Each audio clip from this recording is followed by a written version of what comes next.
Friends, welcome back to my channel Taiyari with Aso Shreya. और आज हम आ गए एक और लेटेस्ट वीडियो के साथ जिसमें हम बात करने वाले हैं एसएससी सीजीएल मेंस की स्ट्रैटेजी के बारे में। प्री के एग्ज़ाम्स अब ऑलमोस्ट ओवर हो चुके हैं विद अ रीटेस्ट ऑन 14 अक्टूबर। तो जिनके भी एग्ज़ाम में इश्यूज़ आए थे उनका रीटेस्ट है 14 अक्टूबर को, एंड 15 को एसएससी अपना आंसर शीट या रिस्पॉन्स शीट निकालने वाला है। और अगर एसएससी के कैलेंडर की माने तो मेंस दिसंबर 2025 में होना एक्सपेक्टेड है।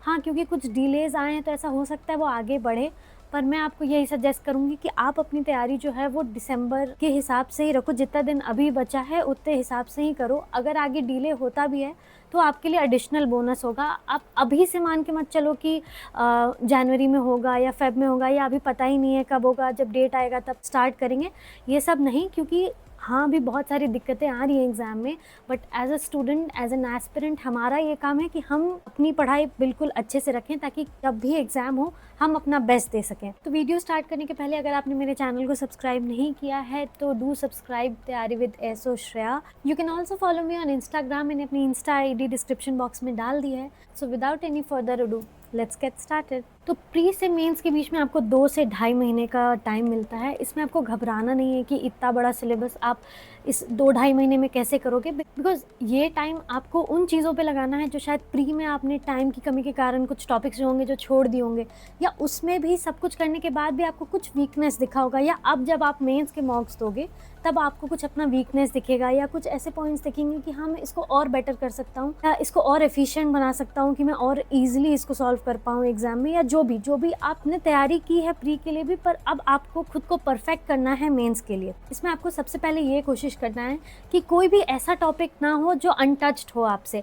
मतलब कि अगर जीके है तो उसमें आप सारे टॉपिक्स कवर कर रहे हो, मतलब सब्जेक्ट्स हो या स्टैटिक हो या करंट अफेयर्स हो। इवन जैसे मैथ्स है तो सारे चैप्टर्स आप एक बार तो देख के जा रहे हो। साथ ही साथ भीड़ से आगे निकलने के लिए या एक एज पाने के लिए दूसरों के ऊपर आपको अपनी टाइमिंग और एक्यूरेसी पे भी ध्यान देना है। तो ये जो टाइम है इस पे आप अपने आप को पॉलिश कर सकते हो। आप अपनी प्रिपरेशन में जो भी थोड़ा बहुत ऊपर नीचे रह गया है, ये वो टाइम है कि आप उसे पॉलिश करो और आप अपने आप को परफेक्ट करो। तो अब हम एक एक करके सारी सब्जेक्ट्स की बात कर लेते हैं, जिसमें सबसे पहले आता है मैथ्स और रीजनिंग।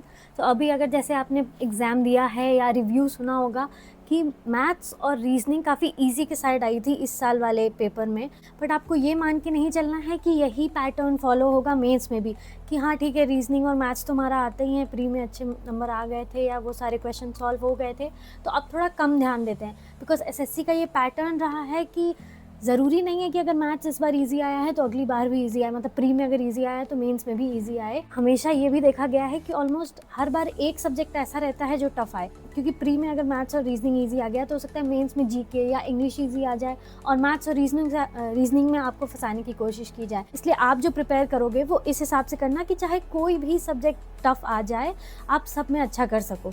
तो अब मैथ्स की बात करते हैं। तो मैथ्स में आपको सबसे पहले यह ध्यान रखना है कि आपने अपना सिलेबस फुल कंप्लीट किया है। अगर आपने कोई 1-2 चैप्टर मिस किया था तो आप सबसे पहले उसे कंप्लीट करो, उसके नोट्स बनाओ। आपके पास सारे चैप्टर्स के खुद के बनाए नोट्स होने चाहिए, बिकॉज आप जब तक खुद से नहीं लिखोगे उन चीज़ों को तब तक वो आपके माइंड में उतनी जल्दी ग्रैस्प नहीं होगी।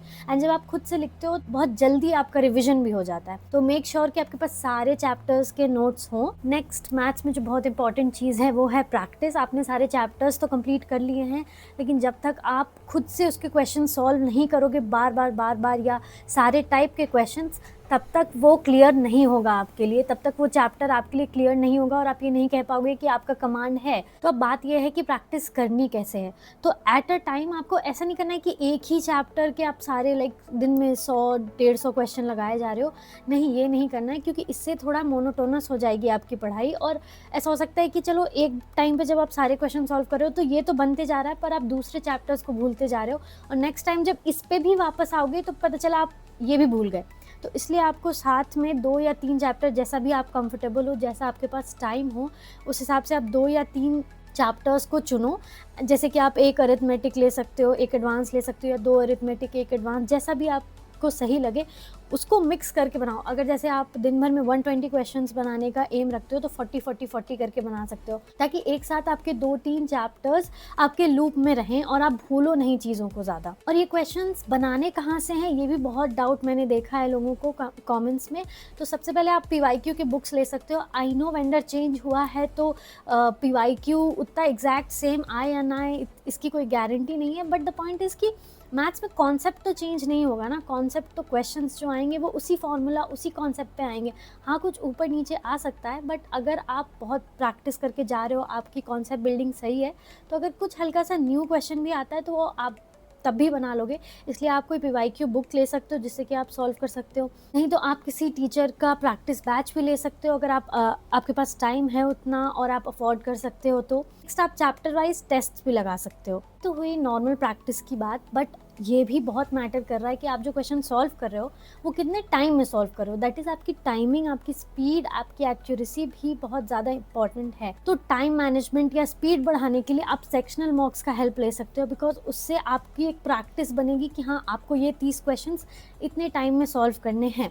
ऑल्सो अगर आपको कैलकुलेशन में दिक्कत आती है, वैसे तो आप अगर इतने प्रैक्टिस कर रहे हो और सेक्शनल भी लगा रहे हो तो कैलकुलेशन खुद ब खुद ठीक हो जाएगी। स्टिल अगर आपको ऐसा लग रहा है कि नहीं, कैलकुलेशन में अभी भी मैं कहीं पे पीछे हूँ, तो आप अलग से जैसे कि मैंने अपने पहले वीडियोस में भी कहा है कि आप हर दिन 10 से 15 मिनट दे सकते हो कि हाँ, आप बैठ गए 10 मल्टीप्लिकेशन के क्वेश्चंस या 10 बड़े एडिशन के क्वेश्चंस रोज़ सुबह लगा लिया। इसके लिए आप जैसे कोई ऐप भी डाउनलोड कर सकते हो कैलकुलेशन वाला, और ये कैलकुलेशन प्रैक्टिस आपको स्पीड के साथ साथ एक्यूरेसी में भी हेल्प करेगी। स्पीड और एक्यूरेसी को बढ़ाने के लिए आप टेबल्स, स्क्वायर रूट्स और क्यूब रूट्स भी याद कर लो, बिकॉज ये छोटी छोटी चीज़ें बहुत टाइम लगा देती हैं। या फिर अगर आप टेबल याद कर लोगे तो कैलकुलेशन जब करोगे तो गलतियाँ होने के चांसेस कम हो जाएंगी। साथ जिस दिन छुट्टी है या वीकेंड्स है, जिस दिन आप ज़्यादा टाइम निकाल सकते हो, मेक श्योर कि आप उस दिन फॉर्मूलाज भी रिवाइज कर रहे हो। आप प्रैक्टिस तो कर रहे हो कुछ चैप्टर्स की, बट वो चैप्टर्स जिसकी प्रैक्टिस आप अभी नहीं कर रहे हो उनके फॉर्मूलेज उठा के भी देख लो, ताकि वो भी कहीं ना कहीं आपके माइंड में रहे, एंड जो आप मॉक भी दे रहे हो उसमें भी आपको हेल्प मिले। अगर बात करें रीजनिंग की, तो उसमें आपका मोस्ट ऑफ द काम मॉक से ही हो जाएगा। इसलिए इंपॉर्टेंट है कि आप मॉक्स भी देते रहो। अगर आप सिर्फ सब्जेक्ट वाइज कर रहे हो तो हो सकता है आपका ध्यान ज़्यादा मैथ्स, इंग्लिश या जीके की साइड रहे और रीजनिंग थोड़ा सा नेग्लेक्ट हो जाए। रीजनिंग ईजी लगती है लोगों को, बट उसके भी प्रैक्टिस में रहना ज़रूरी है ताकि टच आपका बना रहे। इसलिए मॉक देना इज़ ऑल्सो इम्पॉर्टेंट।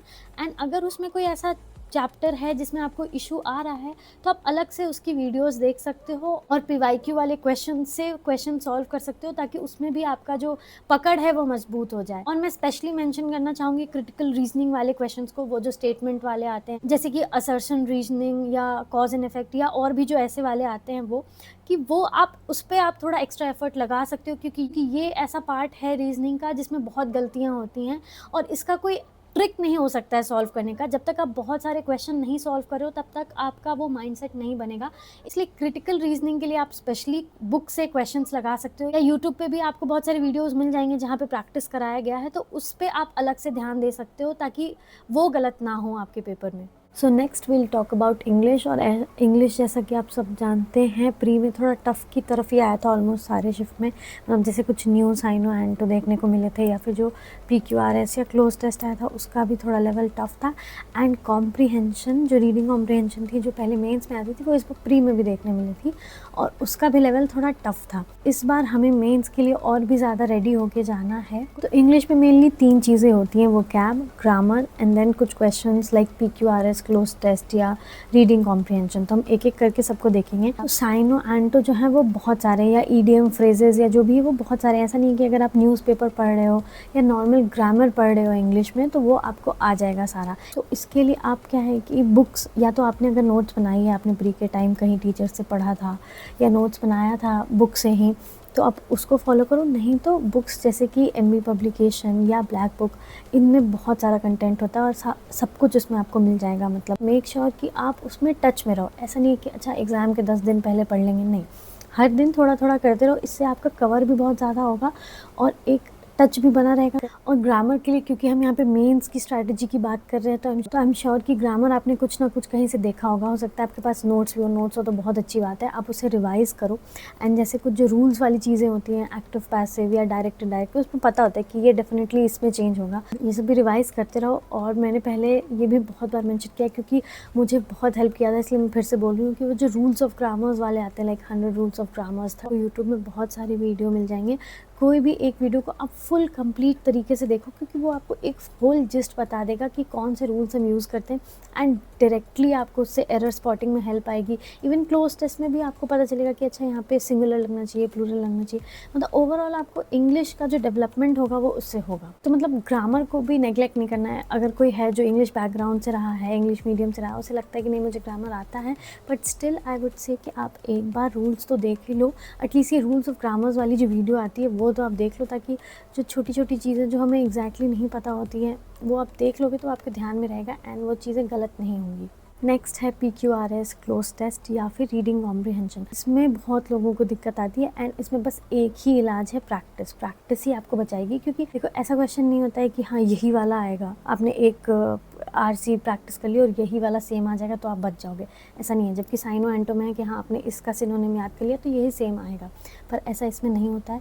इसमें जब तक आप अपना कॉन्सेप्ट नहीं डेवलप करोगे, अपना अप्रोच नहीं डेवलप करोगे, तब तक आप एग्ज़ाम में उसको सॉल्व नहीं कर पाओगे। तो वो कॉन्सेप्ट और अप्रोच डेवलप करने के लिए आपको प्रैक्टिस प्रैक्टिस प्रैक्टिस करना होगा, ताकि आपके सामने किसी भी तरह का क्वेश्चन रख दे तो आप अपने कॉन्सेप्ट से अपना दिमाग लगा के आंसर निकाल सको। तो इसके लिए जैसे कि मैंने जो अभी पहले बुक्स मेंशन किया, उसमें प्रैक्टिस सेट्स होते हैं, उससे आप प्रैक्टिस कर सकते हो बहुत ज़्यादा। और इंग्लिश के लिए मैं ओवरऑल ये बोलूँगी कि अगर आपको टाइम की कोई दिक्कत नहीं है और आप ईज़िली अफोर्ड भी कर सकते हो, तो एक प्रैक्टिस बैच ले सकते हो मेंस का किसी भी टीचर का, because that will help you in streamlining. आप जो भी पढ़ रहे हो वो एक तरह से स्ट्रीमलाइन हो जाएगी। अदरवाइज़ ऐसा नहीं है कि जो प्रैक्टिस बैच नहीं ले रहे हैं वो नहीं कर पाते हैं अच्छा। आप खुद से भी पढ़ के, सेल्फ स्टडी से, बुक से पढ़ के, या यूट्यूब में जो वीडियोस अवेलेबल हैं उससे अगर आप अच्छे से पढ़ रहे हो और अपने वीक पॉइंट्स को देख रहे हो एंड उस पर काम कर रहे हो, तो उससे भी आप बहुत अच्छे मार्क्स ला सकते हो इंग्लिश में भी। Last but not the least GK पे आ जाते हैं। इस बार ऐसा देखा गया कि स्टेटमेंट वाले क्वेश्चन ज़्यादा थे और क्वेश्चंस भी थोड़े टफ़ के तरफ थे।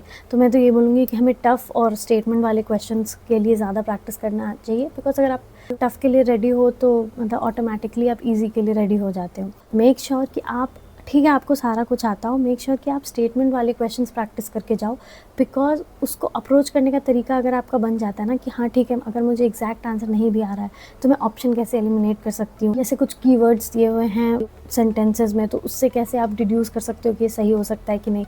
तो ये सब तब बैठेगा जब आप बहुत सारे स्टेटमेंट वाले क्वेश्चंस को प्रैक्टिस करोगे। तो YQ क्वेश्चन के बुक्स आते हैं तो आप उसमें से कोई भी ले सकते हो, क्योंकि और भी मार्केट में बहुत सारी जीके की बुक्स हैं जो स्टेटमेंट वाले क्वेश्चंस जिसमें हो, वो आप लेके प्रैक्टिस ज़रूर करना, कि स्टेटमेंट वाले क्वेश्चन ही अभी ट्रेंड चल गया है SSC का, तो यही आ रहा है, तो हम भी ट्रेंड के हिसाब से ही चलेंगे एंड इसकी प्रैक्टिस ज़्यादा रखेंगे। देखिए मैं अगर और सब टॉपिक्स की बात करें तो एक तो होता है सब्जेक्ट्स, जिसमें कि हिस्ट्री, पॉलिटिक्स, ज्योग्राफी, साइंस का सारा सब्जेक्ट, इकोनॉमिक्स ये आ गया।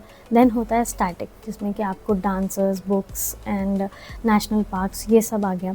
और फिर तीसरा होता है करंट अफेयर्स। तो इसमें अगर हम एक एक करके देखें तो सब्जेक्ट में आपको क्या करना है कि किसी भी एक सब्जेक्ट को नेग्लेक्ट नहीं करना है कि नहीं मैं तो हिस्ट्री, पॉलिटी और ज्योग्राफी पढ़ लेता हूँ या पढ़ लेती हूँ क्योंकि ज़्यादा क्वेश्चंस आते हैं हर बार, पर ऐसा नहीं है। जैसे इस टाइम देखा गया है प्री में एडुकेटी जो है इकोनॉमिक्स और पॉलिटी से ज़्यादा क्वेश्चंस पूछता है। जैसे मैंने स्टार्टिंग ऑफ द वीडियो में बोला था, कुछ भी छोड़ के नहीं जाना है। अभी तक नहीं किया है तो अभी भी आपके पास 2-2.5 महीने में इतना टाइम है कि आप बुक से ये सारे सब्जेक्ट्स एक एक करके या थोड़ा फास्ट कवर कर सकते हो, एक बार नज़र घुमा सकते हो उस पर कि हाँ इसमें क्या कंटेंट है। यूट्यूब वीडियोस भी मिल जाएंगी, रिवीजन की वीडियोस भी मिल जाएंगी या PYQ की वीडियोस मिल जाएंगी। क्वेश्चन प्रैक्टिस करते करते भी आपका एक कॉन्सेप्ट बिल्डअप हो जाता है, तो ये आप कर सकते हो। नेक्स्ट है स्टैटिक जीके। तो स्टैटिक भी बहुत ही वास्ट टॉपिक है, इसमें बहुत कुछ आ जाता है क्योंकि बुक्स बहुत सारे आते हैं आप जिससे स्टैटिक कर सकते हो। बट आप कोशिश ये करो कि अगर आप जब याद करने जा रहे हो और उसे अगर आप ट्रिक से खुद से आप कुछ ऐसा लगा सकते हो कि हाँ यार ये ऐसे ऐसे इसका कुछ निमोनिक बना के, या आप खुद से अगर वैसे कर सकते हो तो वेल एंड गुड। आप किसी ऐसे टीचर्स के पास जाओ जो ट्रिक से आपको समझा रहे हैं ताकि और ईजिली याद हो, क्योंकि थोड़ा ज़्यादा बड़ा काम हो जाता है ऐसे याद रखना कि हाँ ये आंसर था, ये था, ये था, ये था। डायरेक्ट याद करने से बहुत ईजी हो जाता है अगर आप निमोनिक या ट्रिक से याद कर रहे हो तो। श्योर किया तो आप जब खुद भी पढ़ रहे हो तो ट्रिक बना के करो, नहीं तो अगर आप किसी टीचर या बैच से पढ़ रहे हो उनको ही प्रेफरेंस दो जिनमें ज़्यादा ट्रिक्स या निमोनिक्स यूज़ हो रहे हैं। नेक्स्ट है करंट अफेयर्स। और करंट अफेयर्स का जैसा है कि कोई ऐसा बाउंड नहीं है कि वो 6 महीने का आएगा या लास्ट 4 महीने का आएगा, लास्ट 1 साल का आएगा या कभी कभी लास्ट 2 साल का भी आ जा सकता है। 6 महीने के सबसे ज़्यादा प्रॉबेबल होता है कि वो आ सकता है, तो वो आप करके जा सकते हो। सीए के बहुत सारे कोर्सेज आते हैं, वो आपको ख़रीदने होंगे। उस पेपर पढ़ने से भी फ़ायदा मिलता है लेकिन उसमें बहुत इधर उधर रहता है, तो आई वुड सजेस्ट कि आप सीए का अलग से बुक या फिर कोर्स ले सकते हो जिससे आपको अपडेटेड सारा कुछ पता रहे और एक एक बार देखते रहो। अगर आप उसे 2 बार भी वो वीडियो को सुन लेते हो तो वो कहीं ना कहीं आपके दिमाग में रहेगा एंड स्टिल अगेन एलिमिनेशन से आप आंसर्स को मार्क कर सकते हो, सही आंसर्स को। ओवरऑल जीके में यही है कि आपको कंटिन्यू प्रैक्टिस में रहना। आप ये नहीं कर सकते हो कि यार 2.5 महीने हैं मेरे पास तो लास्ट के 1 महीने में पढ़ लेंगे क्योंकि रटना ही तो है। नहीं, अगर आपको लगता है कि आप 1 महीने में सारा कर सकते हो कवर, तो ऐसा करो कि आप ये 2 बार 3 बार रिवाइज़ करो इतने के बीच में, ताकि आपको बिल्कुल ध्यान हो जाए। ये तो हमने सारे सब्जेक्ट्स की बात कर ली, पर इन सबसे भी इम्पॉर्टेंट एक चीज़ है, वो है मॉक। प्री का अभी तक आप देते आ रहे होगे मॉक, तो अब आप सीधे जब मेंस दोगे तो शायद उतने मार्क्स नहीं आए आपके। अभी तक जो आपका माइंड है वो सेट हो चुका था प्री के पैटर्न पे। अभी जब आप मेंस दोगे तो धीरे धीरे मार्क्स बढ़ेंगे, हो सकता है शुरू में बहुत कम आए, तो उससे डीमोटिवेट नहीं होना है और पढ़ाई करते रहना है, क्योंकि आप धीरे धीरे देखोगे कि आपको इम्प्रूवमेंट दिखेगा और जब तक एग्ज़ाम आएगा तब तक आप बहुत अच्छा स्कोर कर रहे होगे। तो अभी के शुरू के मार्क्स से नहीं डरना है और मॉक आपको रेगुलरली देना है। उससे भी ज़्यादा इंपॉर्टेंट है ये नहीं कि मॉक दे के भूल गई है। आपने कहीं बार सुना होगा कि एनालिसिस करना बहुत ज़्यादा इंपॉर्टेंट है मॉक का। और कैसे करना है, ये नहीं कि अच्छा हाँ वापस करके एक बार देख लिया कि क्या गलत हुआ था क्या नहीं, क्या गलत हुआ था, क्यों हुआ था। और अगर कुछ मैथ्स या इंग्लिश कोई भी क्वेश्चन है जो गलत हुआ है उसका आप सेपरेट एक कॉपी बनाओ एंड उस पर नोट करके लिखो कि हाँ ये क्वेश्चन गलत था। अगर सिर्फ गलत नहीं, कुछ टफ था या कुछ न्यू टाइप का दिखा तो वो भी मेंशन करो, ताकि आप एक बार रिवाइज जब करो तो आपको ये सारे क्वेश्चन एक जगह पे मिल जाए। अपना वीक पॉइंट आइडेंटिफाई करना बहुत ज़रूरी है और ये आपको मॉक ही बताएगा। आप पढ़ रहे हो, आप प्रैक्टिस कर रहे हो तो आपको लगा चलो ठीक है सब कुछ बन रहा है, लेकिन जब आप प्रेशर में मॉक देते हो, टाइम प्रेशर में, तब आपको पता चले कि कौन सा ऐसा टॉपिक है जिसके क्वेश्चन आप नहीं बना पा रहे हो एग्ज़ाम सेटिंग में।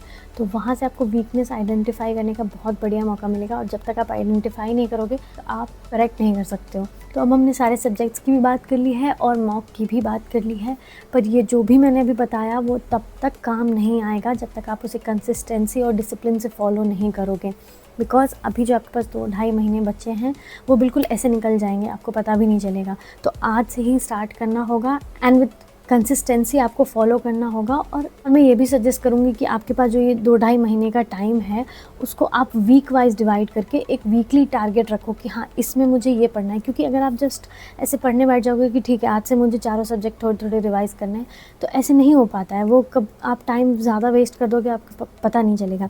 इसलिए वीकली टारगेट और डेली टारगेट दोनों बहुत ज़रूरी है। आप जब तक आप टारगेट सेट नहीं करोगे आप अचीव कैसे करोगे उसको। इन सब के साथ ही आप बहुत अच्छे से अपना मेंस दे सकते हो एंड एग्ज़ाम क्लियर कर सकते हो।